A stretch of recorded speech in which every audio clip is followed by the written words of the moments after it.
បាទខ្ញុំបាទសូមអរកាយគោរពនិងជម្រាបសួរដល់អស់លោកស្រីអ្នកនាងកញ្ញា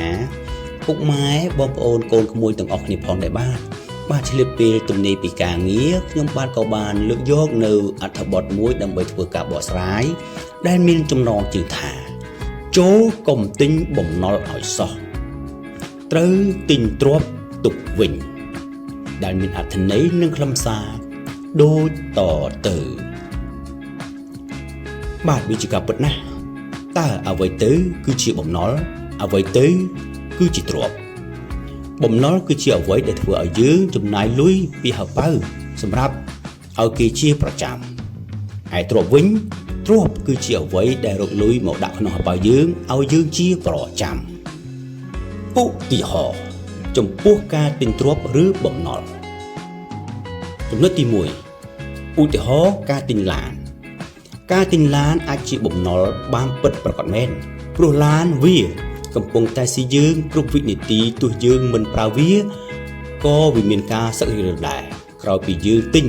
រួចមួយវិញទៀតឲ្យតែយើងបានទិញឡានពីក្រុមហ៊ុននិងបើកចេញពីចំណតនៅក្នុងក្រុមហ៊ុននោះយើងនឹងខាត់បងបាត់ទៅហើយ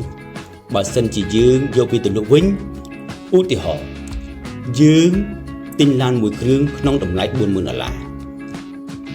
ជិះក្នុងរយៈពេល1ឆ្នាំបើយើងចង់លក់វិញបានត្រឹមតែ$20,000តែប៉ុណ្ណោះក្នុងស្ថានភាពនេះយើងនឹងបានដឹងថាវាស៊ីយើងអស់ប្រមាណក្នុងមួយថ្ងៃហើយបើយើងគិតដល់អត្រាការប្រាក់ផងនោះយើងនឹងឃើញថាវាស៊ីយើងកាន់តែច្រើនជាមិនខានផ្ទុយទៅវិញការទិញឡាននេះដដែលក៏អាចជាទ្រព្យបានដែរឧទាហរណ៍បើសិនជាយើងទិញវាមកហើយយើងជួលមនុស្សម្នាក់ទៀតឲ្យយកឡាននោះទៅរត់តាក់ស៊ីឡាននេះវានឹងរកចំណូលឲ្យយើងជាប្រចាំទោះជាយើងមិនធ្វើការងារក៏មានវាជាអ្នកជួយរកលុយឲ្យយើងបានដែរនេះឲ្យឈ្មោះថាគឺជាការទិញទ្រព្យមនុស្សឆ្លាតតែងតែយកលុយទៅទិញទ្រព្យមនុស្សឆ្លាតតែងតែយកលុយទៅបង្កើតលុយឬយកលុយទៅរកលុយតែមនុស្សល្ងងវិញទេដែលតែងតែយកលុយទៅសងការជំពាក់បំណុលគេជាប្រចាំនោះហើយដែលជានិច្ចកាលតែងតែមើលឃើញថាបំណុលជាទ្រព្យទៅវិញចំណុចទី2ឧទាហរណ៍ការទិញផ្ទះមានសមិទ្ធកម្មពីរទី1ផ្ទះជាបំណុលទី2ផ្ទះគឺជាទ្រព្យ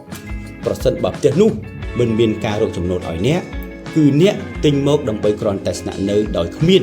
គោលបំណងណាមួយទាញយកផលប្រយោជន៍ពីផ្ទះនោះទេបើផ្ទះនោះតម្លៃ$50,000ហើយបើអ្នកជួលគេក្នុងតម្លៃមួយខែត្រឹមតែ$1,000ដោយយកការប្រាក់$50,000ទៅបង្កើតអាជីវកម្មណាមួយដែលអាចរកចំណូលបានវិញក្នុងមួយខែ$10,000អ្នកគ្រាន់តែចំណាយមួយខែ$1,000ទៅលើថ្លៃផ្ទះគិតទៅមើលចំណេញរាខាមួយវិញទៀតផ្ទះក៏អាចជាទ្រព្យបានដែរប្រសិនបើអ្នកទិញក្នុងតម្លៃទាបហើយលក់ចេញទៅក្នុងតម្លៃខ្ពស់ឬថាអ្នកទិញក្នុងគោលបំណងបើកអាជីវកម្មណាមួយដូចជាដាក់ជួលដាក់សេវាកម្មដាក់អីវ៉ាន់លក់ជាដើមដែលអាចរកចំណូលបានមកវិញនោះចំណុចទី3ឧទាហរណ៍ការទិញ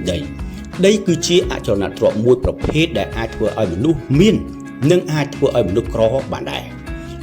តម្លៃរបស់ដីមានសភាពប្រែប្រួលមិនទៀងទាត់ជួនធ្លាក់ចុះជួនកើនឡើងបើអ្នកមានបំណងចង់ទិញដីចូលគិតឲ្យបានជាដំបូងថាតើដីនោះអ្នកនឹងត្រូវប្រើប្រាស់ដើម្បីអ្វីបើគ្រាន់តែទុកដើម្បីសង់ផ្ទះនៅខ្លួនឯងនោះទេកុំទិញអី